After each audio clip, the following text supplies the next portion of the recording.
కేసీఆర్ హయాంలో అప్పు 3,17,000 కోట్లు మాత్రమే. కాంగ్రెస్ దుష్ప్రచారం 7 లక్షల కోట్లు. ఇది రిజర్వ్ బ్యాంకు నిగ్గు తెలిసిన నిజము. రేవంత్ ఆర్బీఐ నివేదిక పైన ఇప్పుడేమంటారు, సమైక్య పాలన వారసత్వంగా వచ్చిన రుణము 72,658 కోట్లు. తెలంగాణ పునర్నిర్మాణానికి కేసీఆర్ హయాంలో 3 లక్షల కోట్లు. అన్ని కలిపితే 3,87,000 కోట్లు మాత్రమే అప్పు తెచ్చిర్రు. ఆ రుణంతో 30 లక్షల కోట్ల సంపద సృష్టించిన కేసీఆర్ సర్కారు 10 ఏళ్ల పాలనలో గణనీయంగా పెరిగినటువంటి తెలంగాణ ఆదాయము, అన్ని రంగాలకు జవసత్వాలు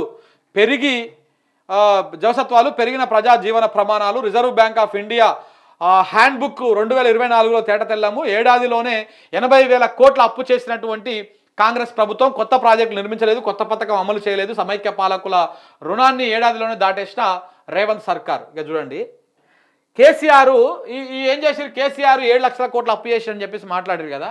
కానీ ఆయన అప్పు చేసింది కేవలం 3,17,000 కోట్లే అంట. ఇది మనం చెప్పే లెక్క కాదు, మళ్ళీ ఇదేదో బీఆర్ఎస్ఓలో లేకపోతే ఎవడో చెప్పే లెక్క. ఆర్బీఐ ఎవరైతే అప్పులు ఇస్తారో ఆ అప్పులు ఇచ్చేటువంటి బ్యాంకులకే పెద్దన్న లాంటిది అనమాట అది.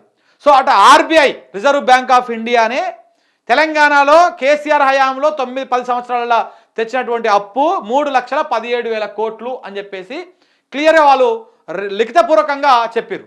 వాళ్ళ బుక్లో రాశారు క్లియర్గా.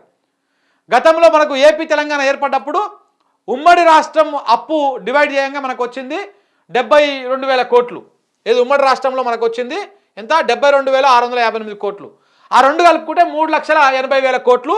ఆ రెండు కలుపుకుంటే ఇప్పటిదాకా తెలంగాణ రాష్ట్రానికి ఉన్నది ఏది 10 ఏళ్లలో తెలంగాణ అప్పు 3,80,000 కోట్లు. కానీ రేవంత్ రెడ్డి కాంగ్రెస్ పార్టీ ఏం ప్రచారం చేసి 7 లక్షల కోట్లని ప్రచారం చేశారు. అంటే ఇంకొక 3 లక్షల కోట్లు ఎక్కువ అదనంగా ప్రచారం చేశారు, 3.5 లక్షల కోట్లు ఎక్కువ ఉందని.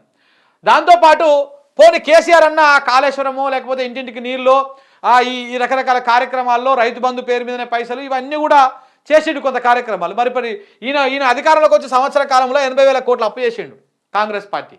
80,000 కోట్లు డేట్లతో సహా ఎప్పుడెప్పుడు ఎంత తెచ్చిందో కూడా లెక్కలు ఉన్నాయి. ఆ 80,000 కోట్లు తెచ్చి మరి 8 రూపాయల మందం పైసలు అభివృద్ధి కూడా లేదు కదా ఏడా. మరి ఎక్కడ పోయినాయి ఆ పైసలన్నీ? సంవత్సరం లోపలనే 80,000 కోట్లు అంటే ఈ లెక్కన మనం సరాసరి వేసుకుంటే 5 ఏళ్లలో ఈయన ఎన్ని చేస్తాడు, దాదాపు 4-4.5 లక్షల కోట్ల అప్పు చేస్తాడు. మరి ఎవరికి దోష పెడతా ఉన్నావు ఆ పైసలన్నీ? ఎక్కడ పోతా ఉన్నాయి? తమ్ముడికి దోష పెడతా ఉన్నావా, అన్నకు దోష పెడతా ఉన్నావా, నీ కుటుంబ సభ్యులకు దోష పెడతా ఉన్నావా, నీ అల్లునికి దోష పెడతా ఉన్నావా, ఎవరికి దోష పెడతా ఉన్నావు ఈ పైసలన్నీ? సమాధానం చెప్పాలా?